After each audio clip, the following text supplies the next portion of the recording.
The 2022-23 Premier League season is officially over, and it was a good one. Far more competitive than we have seen over the last few years for most of the teams. Of course, that team in sky blue blew us all away. Obviously, the season started with a win at Craven Cottage for Arsenal, which set them up for their long run towards bottling the title, but telling us all that they were going to win it. It has certainly been a meme-heavy season, and perhaps the final day was going to disappoint, but it did not. So, it's time to talk about the final day.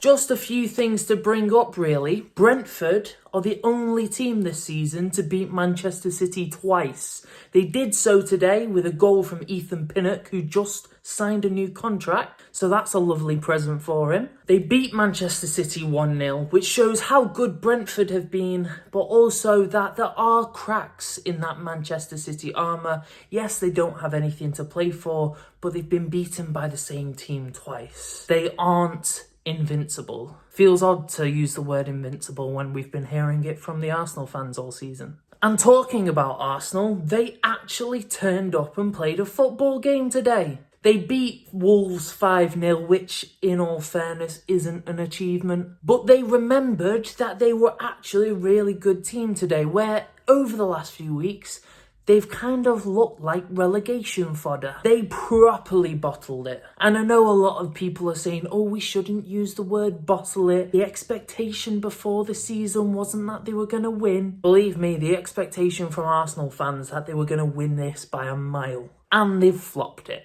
If Arsenal can take this game today, build up their confidence again, and have another go next season, all power to them. But I think that the very fact that they've flopped so much in this last few games of the season just goes to show that they're not quite there yet. Maybe they'll get there, maybe they won't. But there's a lot more teams coming. And that next chunk of the table is what I want to talk about next. Manchester United get third. That's probably where they should have been in the end. They managed to crawl back from Brentford and Brighton at the start of the season, and they fought their way to third in a deserved season. But Newcastle is the interesting thing. Yes, a couple of the results didn't go their way at the end of the season, but they still managed to rack up points and claim fourth, a lot earlier than people expected. Newcastle may be the next team to go on and win the title. They've proven that they can go beyond our expectations, and I thoroughly believe that they will stock up on good players in the summer and they'll go on to do even greater things next year. And that's why Arsenal should be worried. And then the other European places are just beautiful. Obviously Liverpool are in there, but then you've got Brighton and Aston Villa. Two of the top six are not in the top 7 European spaces. Tottenham and Chelsea both miss out. Two teams that really deserve it. Unai Emery's done an amazing job at Villa, and they're probably going to go on and win that competition because of Emery's amazing ability in European competitions. And Brighton have been the best of the rest. They've been an incredible team. Yes, they weren't going to go on a massive run and get Champions League football, but they've been an incredibly solid team. They've been amazing to watch, incredibly hard to play against. They've been fantastic, and I'm really excited to see what they do in European competition next season. Yes, they need to get a few new players in, and they're probably going to lose a few of their best players like McAllister and Caicedo, but hopefully they'll retain that factor of what makes Brighton Brighton and go and show it off on the European stage. We're going to skip out most of the mid-table clashes because really, who gives a shit? Chelsea again failed to win a game. Yes, they were playing Newcastle, a much better club than they are at the minute. But Frank Lampard is again proving that he is one of the worst managers ever to exist in the Premier League. But the big story of the day, the one the TV was really honing in on, was the relegation battle. The day started with 3 teams possibly going down in the 2 relegation spots left. Everton were in the driving seat. All they needed was a win. Leicester needed to win and needed Everton to drop points. And let's face it, Leeds had no chance whatsoever.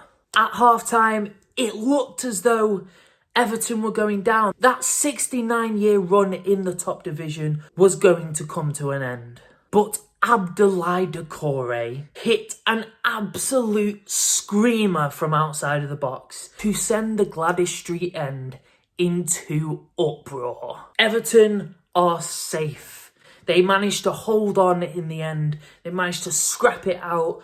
Jordan Pickford getting his fingers broken. Gary Mina trying to snuggle up to Dominic Solanke. It was weird, but they pulled it off. They've stayed in the Premier League. Maybe they didn't deserve to with some of the things that the board have done, some of the managers in the past, the amount of money they've spent. They shouldn't really be there in the first place. Maybe they did deserve to go down, but the players scrapped and fought. They got that win, and they are going to be in the Premier League next season for another year in the top flight. And that means Leicester and Leeds are no more. They're back down in the Championship where they struggled in for so many years. Leicester may be champions of the Championship next season. I can really see that for them. But Leeds seem to have been sent back down to purgatory. I don't see them making another run up to the Premier League. The club doesn't look like it wants it, doesn't look like it's got a plan. I honestly believe Leeds will be sold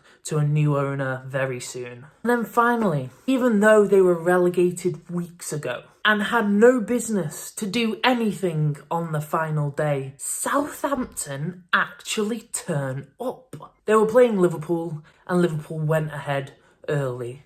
2-0, the game's done. Southampton already relegated. That's it, right? No. Southampton come back to 2-2 and then go on to get 4-2 against Liverpool. Liverpool have been pretty shit this season, but that's bad even for their standards.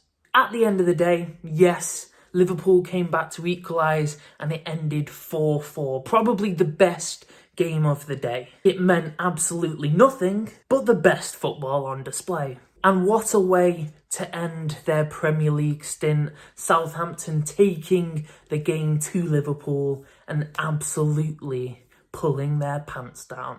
So that's just my final thoughts on the Premier League season. It's been a great one. There's been a lot of laughs. There's been a lot of excitement.